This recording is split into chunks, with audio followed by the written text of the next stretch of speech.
Welcome to another edition of Beyond the Ropes. I am Randizzle, and to my left is Fernando. What's going on, Fernando? Not a whole lot. How are you doing today, Randy? Randizzle, my nizzle, shizzle.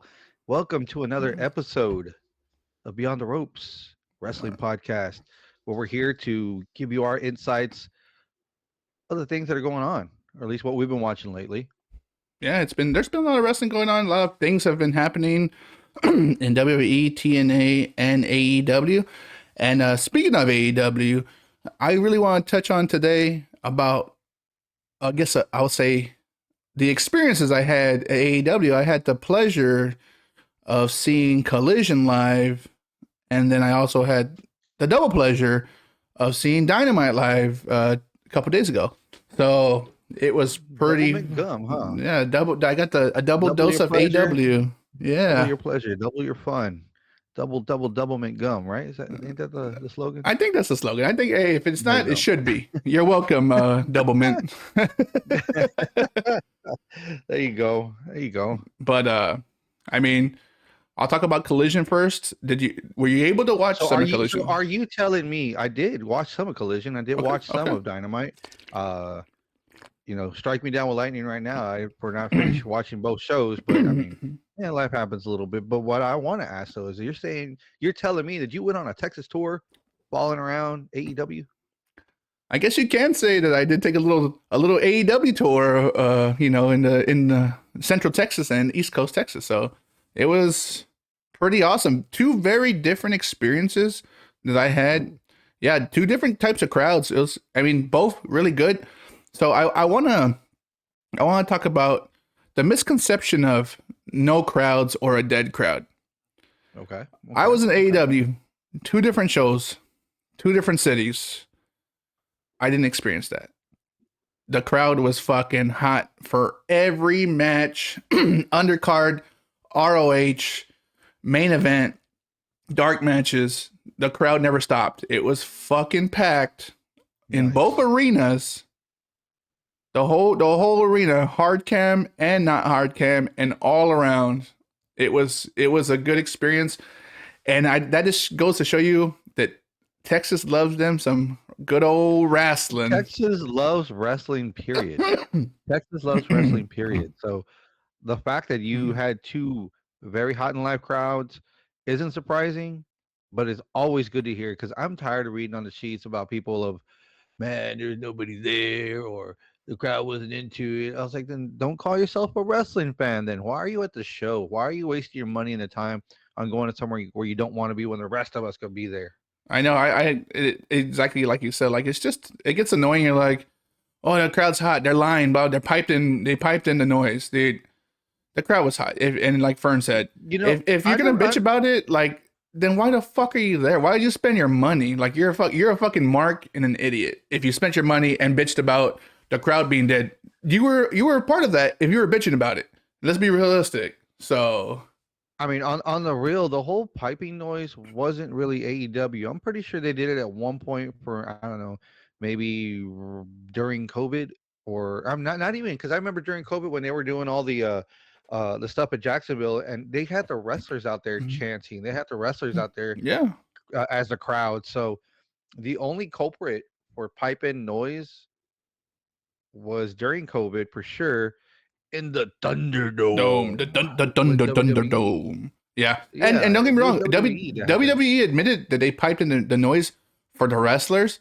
Whether you call it wrestlers or to fucking hype up the show, I mean, it was strange times on 2020. So I get the logic, Mhm. and it was a time in wrestling where a lot of people don't like to talk about, but a lot of good things came out of that. And then Oh, dude. I'll touch in more about that here in a second, specifically for a particular group that I saw on Dynamite. But I digest. I want to talk about that Collision. So I saw some Ring of Honor matches.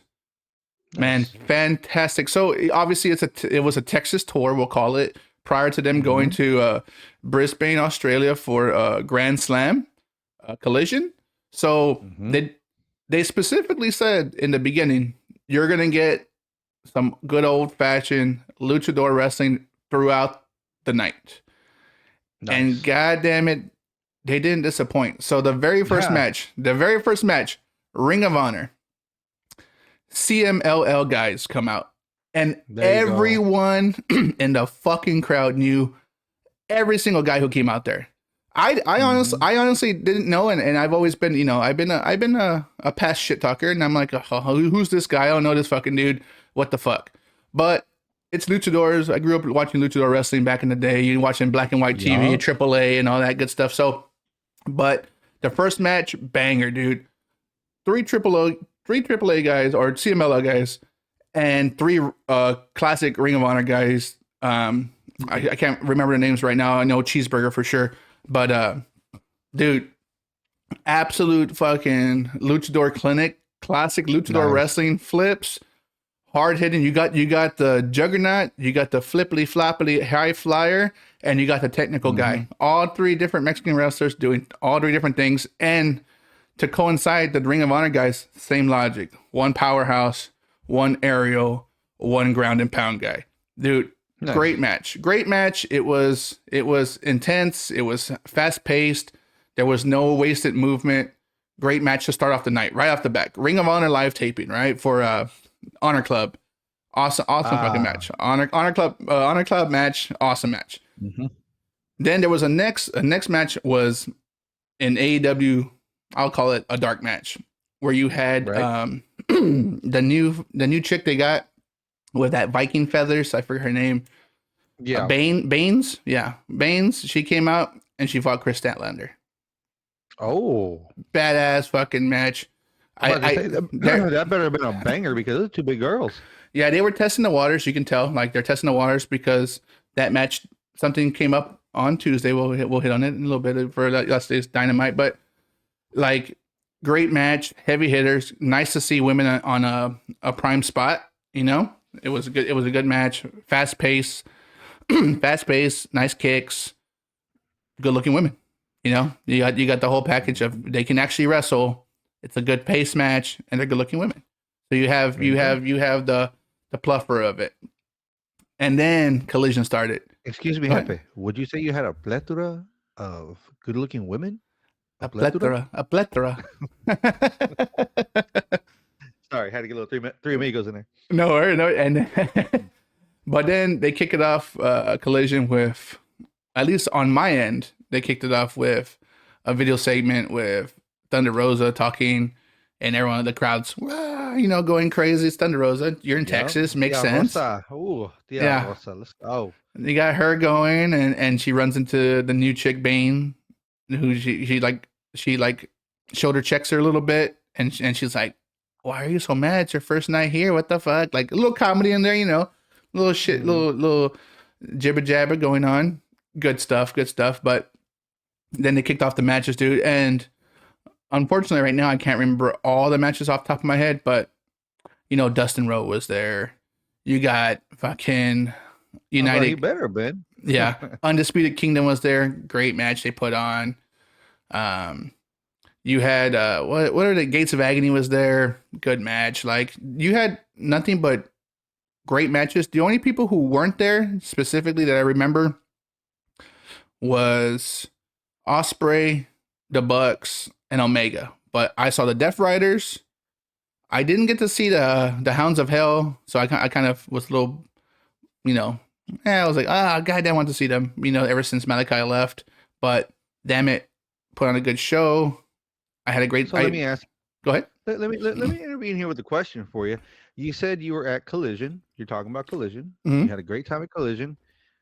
How was the concert put on by one of my favorites, Harley Cameron, perceived to the crowd? Dude, before while they were setting up during commercial break, dude, she was getting what's her little line that she says? What is it? Not havoc. Feel the wrath? Feel the rap.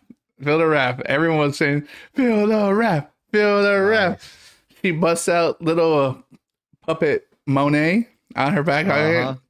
Of course, Mercedes comes out, interrupts her, gives her a little bullshit promo, and Harley Cameron's like, she's cowering like a little puppy, and then the crowd starts chanting, "Build a ref, build a ref," and she's like, "You know what? This is my time, and I'm gonna fight you in Australia, and I'm gonna win that TBS championship belt." And you know what? Build a ref, and then she just fucking elbows her. Dude, the crowd went. The crowd was hot. They went fucking crazy. That's what's up. It was awesome. I got to be on the floor with my wife. Yeet. Great fucking like great time. Luckily for me, my wife is super friendly and she knows the cameraman Jamie. We've seen him in so many goddamn shows, and when she was in Shout out Nashville Jamie, for work, man, when you and I had the experience a while back to go over there when we were sitting front row with the wives, that was a fun experience. And yeah, I mean, shout out to Jamie, man, because he gets the good shots. he gets the good We're gonna shots. give him his. We're gonna give this man his flowers and kudos for always getting the good shots during the women's matches. Great shots, and then he panned on us. Of course, he pans on us. You probably may caught us real quick on one of the matches on Collision as well. It was a fun time. Again, we got to be in the front whole night from top to bottom. Awesome. Last match, Sammy Guevara comes out with 2 other AAA guys. They fight 3 other AAA guys. Dude, exactly what type of match you would think it is. It's like just watching just a fucking badass luchador match with a bunch of high flyers and technical wrestlers. It was awesome. And then when we were leaving, we saw the ring general, the guy who runs the ring crew, Bob, and everyone always chants Bob. If you ever go to a live AEW show, everyone's gonna chant Bob because Bob's the man. And we've seen him all the time, of course, right? Like we see him every time he's there. Then we go, and we were talking to him, chit-chatting it up, and he's talking about that he was the one who created the TNA ring. He's been in the wrestling business for 48 years. Been doing it his whole life, and his kid also works with him. And we're chit-chatting it up, and what do you know it? My wife tells him, "Hey, well, my husband and Randy will see you in Austin for the Dynamite show. I'm not gonna go. I had some plans, they unfortunately canceled, and I'll just try to catch it next time." And what does Mr. Bob do? He goes, I got you tickets. Don't worry about it. Gets my wife's gets our number. Literally texts him. He says, "Text me right now." It texts him right now. He gets the number. And he goes, boom. And he goes, "Send. You got tickets. You're good to go for fucking Dynamite." Just like that, dude. Pays off to be real fucking nice to people. And my experience with any AEW guy. Say that again for all the listeners at home that didn't understand what you just said. It pays off to be nice to people. Absolutely. Yes. It pays off to be nice to people because we've had a great experience every time. With New Day Rocks, the power of positivity and how it affects people. Absolutely. Well, unfortunately, New Day sucks right now, but hey. No. I digress. It was more just to talk about the power of positivity because you can't talk about the bootios without talking about the power of positivity. Exactly. But great time. Had a fantastic time. And again, every time I've gone to any AEW show live, I've never had a bad experience with, especially the staff there, from the security to the announcers to the ring crew. I miss you, Saraya. She wasn't there, but there's a lot of women there. I know, but still, man. When that time that we went, the last time when they came around, we were in. When they had the Outcasts. When they had the Outcasts going. When they had the Outcasts going, we had the pleasure of having Ruby Soho, Tony Storm, and Saraya right in front of us. Who was it? It was Sheeta and DMD. I think they were fighting. And one more person. There was another. Yeah. Yeah. Well, Saraya wasn't fighting. It was a tag match. No, but they had the chick from TNA. They had the chick from TNA that been there around forever. Yeah. Yeah, they had somebody over there in their corner, and that was an awesome experience. And Saraya spraying his shirt and me yelling at her, and she responded to me and just made my heart flutter. Anyway, no, but good times. And to cap off that experience at Collision at Houston, I get to meet Tony Schiavone, a fucking living legend. I got to meet him. Super. I met Nigel McGuinness as well.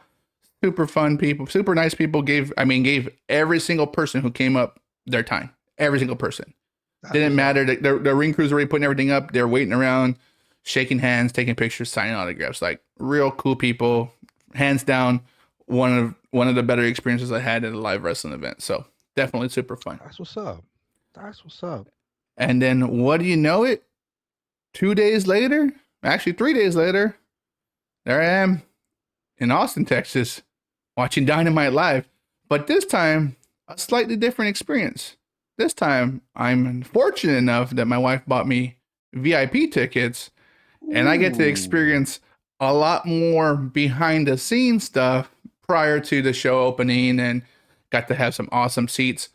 I started off with getting a nice little care package. Got a turnbuckle that was signed. Oh. Got a Will Ospreay scarf. Got a Boy. program, Bro. like fun shit. And then we go into a room, and then we get to talk to Daddy Magic for like 10 minutes. We get to talk to Danny Garcia for 10 minutes, and then we get to see Hook for a couple of minutes, take pictures, ask him some questions. Super cool guy. Everyone's real chill. And then I started realizing, man, these wrestlers are pretty small. I'm standing next to them. They're pretty damn short. And I'm like, God dang, these guys are they look like fucking giants in the ring. And I can only imagine these other guys who are the land of giants, the real big guys. And I'm 6'3", and these guys are larger than life on screen. But it was awesome to meet them, have that experience. What'd you say? You're 6'3" and you Can't teach that. I wish I met How fucking you Big Bill. doing? I wish I How met you Big Bill doing? because I saw him on a fucking highlight in the cruise with Enzo, and he did the SAWFT. So Oh, remember when we did it when we were there in Austin, and he fucking laughed? dude, yes. We got his attention with that one. He wasn't expecting it. He just started laughing. Well, because everybody else is lame, you know. Yeah. If you're a wrestling fan and you know their shtick from another company or an older company or even the indie stuff that they don't really do anymore once they're at a different company, and you do it, you're always gonna get a good reaction. Yeah, it was funny. For the most part. Yeah, for the If most they're part. cool. If they're cool. And at the time, he heard it. And of course, you see two fucking drunk assholes in the front just fucking chanting for practically all the heels the whole time. Yep. And Yes, they all did. the heels at the time were, some of the top tiers now. So like it was awesome. It was a good experience. But Well, I can tell you right now, just to kind of pepper this in, Danny Garcia, he is 6'0". Daddy Magic is 5'11", and Hook, 6'0". So you got them by a few inches. Look at that. yeah, and and I will post the pictures on our social media here this week. But you'll see me standing next to them. That's me slouching when you see these pictures. That's not me standing straight up. But super fun experience. Had a great time. Then I would say the best part. Not only was that a great experience to begin with, but then we get to walk the ring. They take a picture with you with the championship belt, and you get to be on the ramp. Awesome experience. If you're a true wrestling fan, an awesome experience. It was. So wait a minute. Fantastic. You're telling me that you got to take a picture on the stage where the Dynamite holes are at with the logo holding the belt. Absolutely. And then you had the opportunity to walk down that ramp like the wrestlers and go to the ring, and you got a picture on the stairs? Yes. Wow. Yes. That's an experience. That is an experience. It's fucking experience. Not only did they take the picture with my cell phone, but they took professional pictures that they are sending to us. They're emailing everyone who was there their pictures. So it is, like I said, one of the better experiences, like hands down. Meeting the wrestlers, fantastic. If you're a fucking wrestling fan, awesome to fucking, just a great experience to begin with. But then they walk the ramp and hold, I would say it's pretty damn close to, I guess, the real belt, because it was 10 pounds. It was heavy as hell. And nice. I won't call it a replica because it wasn't lightweight. It was still 10 pounds, and you get to do that. And then I was on the stairs. They told us that we couldn't get in the ring because I didn't know this. I learned something. They spray a special enzyme on the mat for the wrestlers so they don't break out from all the sweat and the blood and all that stuff. So I learned something today or that day, and it was pretty awesome. We got to, like I said, got in the ring, And then we got our seats right in the front row. And damn it, what another great match. I got to see Hangman, Max Caster. The last time we saw Max Caster, he was a good guy. And now he's running solo. He's the most professional wrestler alive, or the best professional wrestler alive, or whatever his little moniker is that he carries his little trademark patent with him everywhere. Dude, experience. I was wearing an old school Claudio Castagnoli shirt when he was in WWE, and he smashed the ring post and he broke his teeth, and it says Swiss Cyborg, like how Mike Tyson talks. And the best part was when the Death Riders came out for their match against Undisputed Kingdom, which was a fucking fantastic match. Obviously that shirt is very big. It's very the picture of him is just damn near my whole chest. The whole shirt. It's the whole shirt, right? Well, first person to see it is Pac, and he fucking smirks, and because I guess I made him smirk, he goes, "Son of a bitch." He walks off. He's trying to keep us, obviously, even the serious face. Then Yuta comes right behind him, and Yuta looks at the shirt and he goes, he just shook his head like, no sir, no sir.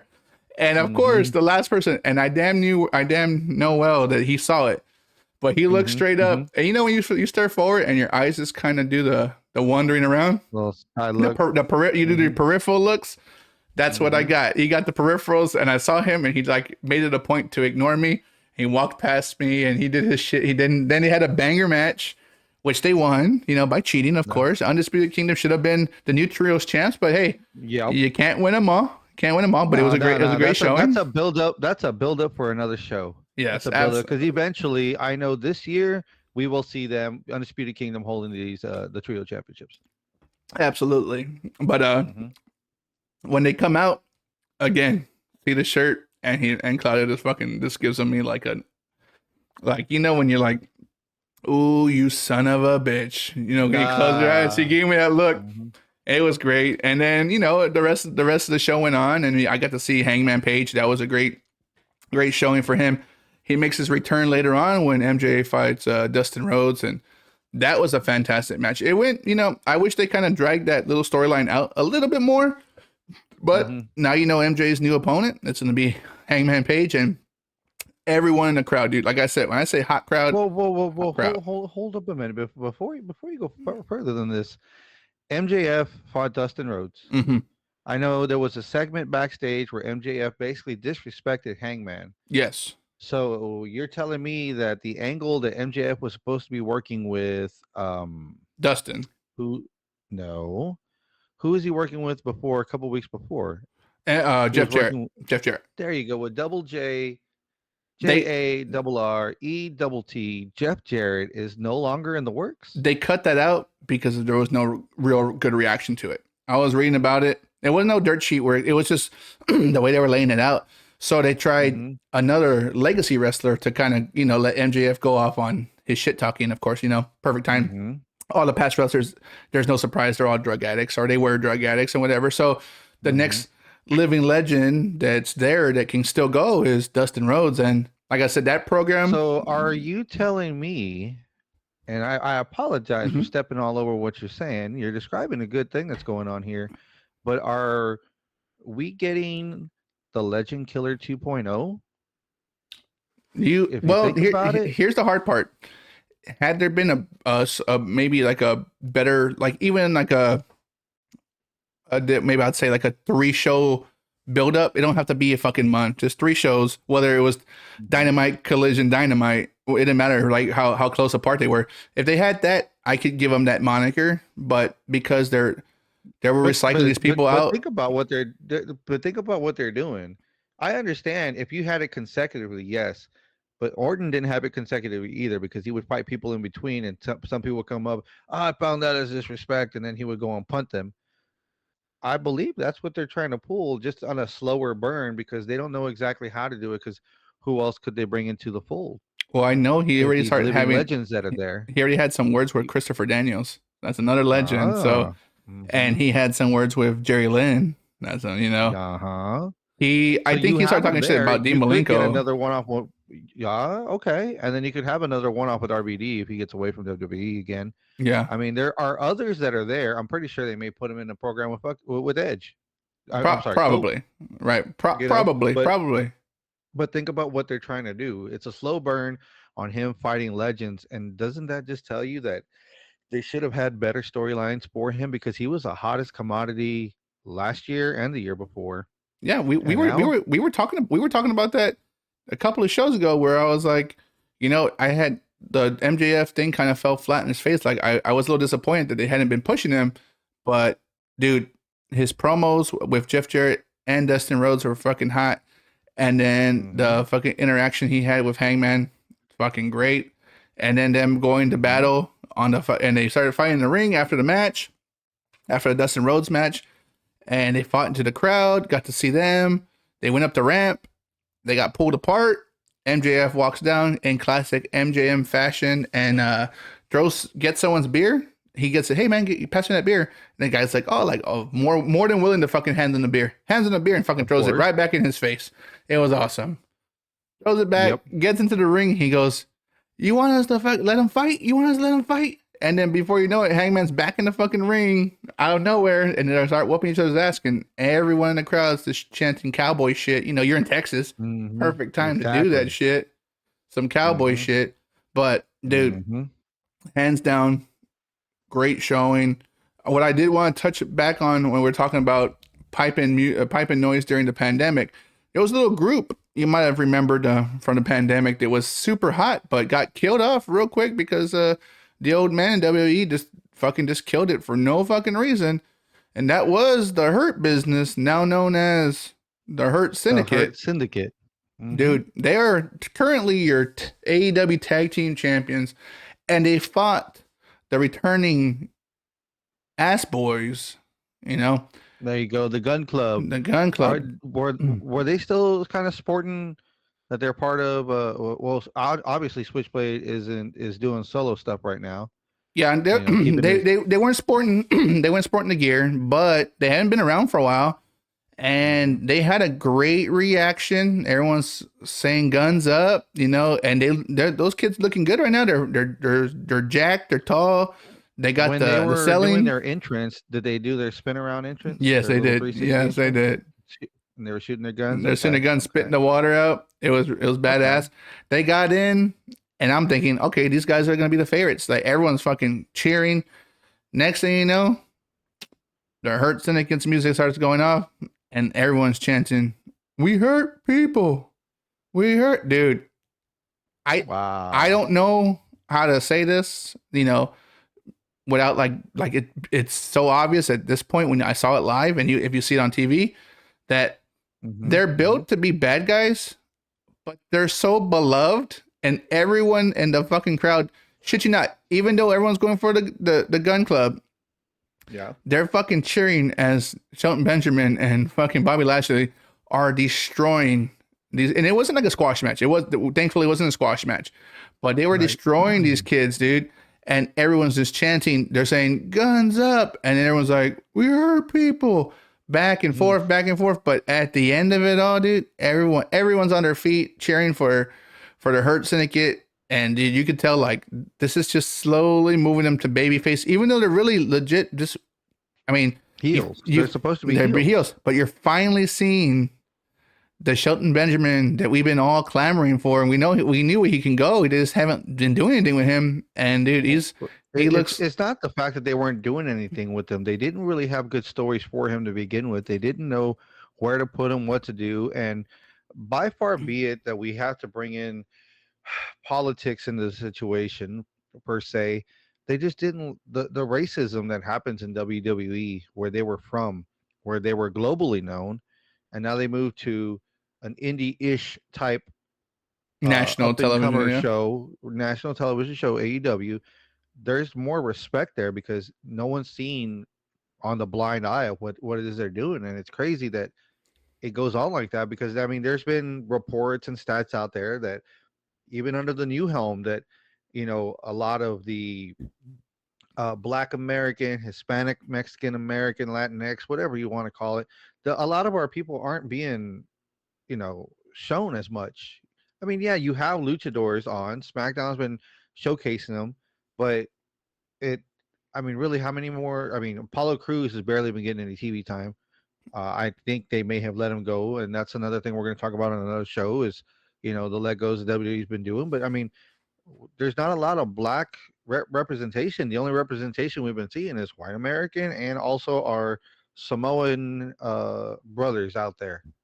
So where do we lay with all this? At least AEW is doing it right and making it fair for everybody, putting it out there. And hey, man, look, when you have the right people in the right spot, look what they can do. Especially if they're selling merch.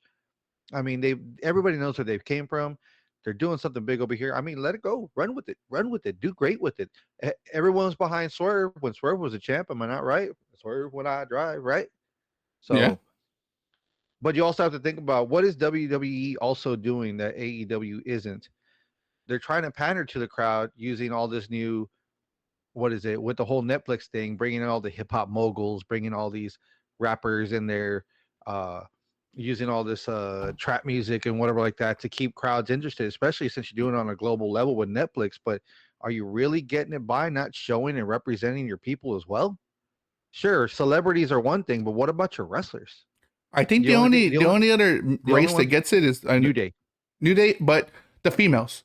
They put a lot behind Bianca Belair, Jade Yeah. Cargill, Naomi. But as far as the men, few and far between. You're not wrong there. Like very few and far between in any uh different races, really. Other than the Yeah. Samoans, outside of that, but everyone else is AEW strongly says it and they put it out there like we all do it together, like AEW together, like they're all for equality across the board, races, uh genders. sexual gender, all that stuff. Yeah. They put it all together, the LGBTQ plus community, all that. I mean, they accept everything. So that's why kind of like what's going on that it's not doing what it's supposed to be doing it on the WWE machine. Like why Well, is it that way? Or you're getting what AEW said, an alternative, and they're giving it to you, and they're putting them on a Mhm. different national stage and platform, and dude, they're fucking killing it. And it was like I said, Mhm. I had a damn good time. There was a lot of good. There was a lot of Mexican wrestlers. They had a lot, like I said, another luchador night. Ended the night after Dynamite with another 6-man luchador match. Fantastic across the board. Everyone in the crowd, everyone outside of me probably knew who all these fucking luchadors were from CMML. So, dude, it was a great time. It was a great week of AEW wrestling for myself live, and it's a great week of wrestling regardless in on television. But I just wanted to share my experiences with you. It was fun. I wish next time we can go all You together. shared your experience, and let me ask you about your wife. Your wife isn't a huge wrestling fan. She likes what you do. She likes the podcast, right? Yeah, Hit like and subscribe. Don't forget like and like and subscribe. subscribe. Yeah. But uh she watches it with you as if you were a person who watched football and she was your supporting wife to watch football. How was her experience and did she enjoy herself at the show? I'll give you exactly how she tells me, and Tell me. exactly what my this time.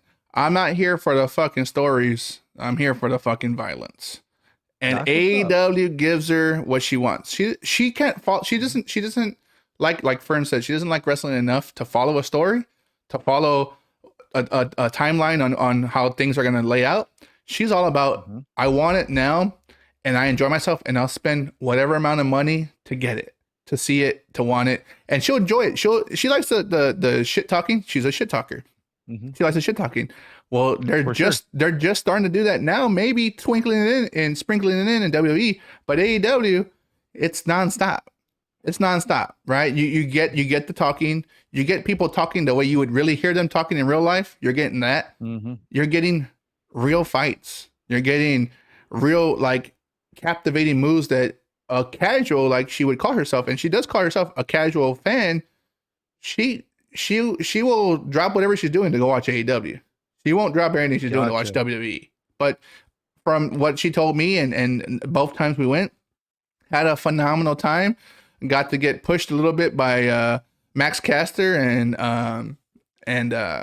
Hangman Page. She saw Claudio. She knows Claudio from WWE, and she saw the shirt and she loves the shirt. And she got, I believe she has a picture of me next to him with the shirt pointing at him. So good times. I mean, like I said, like that's the best way to describe her experience from what she told me. And she loves AEW. She loves, obviously she's friends enough and she's friendly enough where they gave her free tickets. We got her free tickets. Yeah. But I'll end this conversation with a grand finale. Being there live. What? Wait, there's more? There's more. Oh, The grand finale of all of this is, during commercial break, Justin Roberts on the mic talking to the crowd. Well, there's a big pay-per-view coming up on July 12th called a little bit of All In. The biggest AEW pay-per-view they got. They're essentially their WrestleMania. And this is what happens to be in our backyard in Arlington, Texas. And during the commercial break, it kind of strikes me weird that they didn't decide to do it again overseas because, it sounded like they did very well when they did it in Wembley last year. Yeah. I think they went a route of, hey, we got to give our fans who are supporting us in the States a chance to go see this live, this big spectacle. I think that's what it was, to be honest with you. Like your first two major, your WrestleMania, you're All In, like the biggest pay-per-view of your company, and you're going to give it to the European crowd, which, hey, the European crowd doesn't get much, so they deserved, and they show out, and they came up, and they represented for wrestling fans. Yes, but the stateside needs a little bit of that love next, and I think that's they did it in a perfect place. Texas is everything's bigger in Texas. Everything's bigger in Texas. Right. So during commercial break, and I'll go back on Collision, they had a little giveaway, and they had a little game, and you get to win tickets, 2 tickets to All In. Well, Dynamite. Luck, and I'll say this. I'll blame it. I'll give credit to the shirt I was wearing. To the shirt I was wearing, the Cesaro Swiss Cyborg shirt, the lisp, the Mike Tyson lisp on it. They did another game to see who was gonna win tickets. They asked Justin Roberts, like, who's going to All In? The first game they did on Collision, do you remember?